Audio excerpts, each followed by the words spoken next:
প্রধান উপদেষ্টা ডক্টর ইউনূসের দেয়া এক সাক্ষাৎকারের পর সর্বমহলে প্রশ্ন উঠছে, শেখ হাসিনাকে দেশে ফিরিয়ে এনে বিচার করা কি সম্ভব?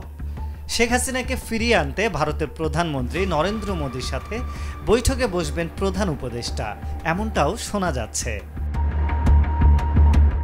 গণহত্যার অভিযোগে শেখ হাসিনার বিরুদ্ধে 15টি অভিযোগ জমা পড়েছে আন্তর্জাতিক অপরাধ ট্রাইব্যুনালের তদন্ত সংস্থায়।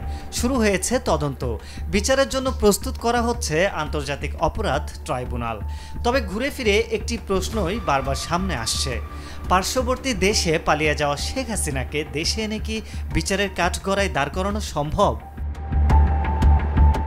সাবেক প্রধানমন্ত্রী শেখ হাসিনার বিরুদ্ধে অভিযোগ যে তিনি ছাত্র জনতার গণ অভ্যুত্থান রুখে দিতে নির্বিচারে গুলি চালানোর নির্দেশ দিয়েছিলেন।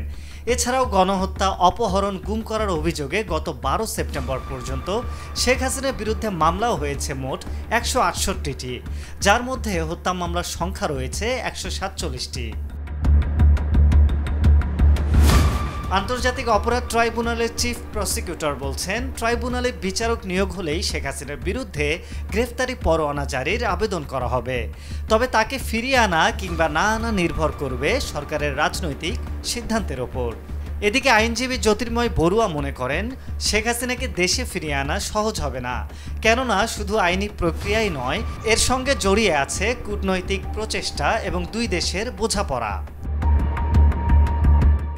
তবে প্রেস ট্রাস্ট অফ ইন্ডিয়াকে দেয়া প্রধান উপদেষ্টার সেই সাক্ষাৎকারের পর ভারতের প্রতিক্রিয়া বলে দিচ্ছে সেটি হয়তো খুব একটা সহজ হবে না।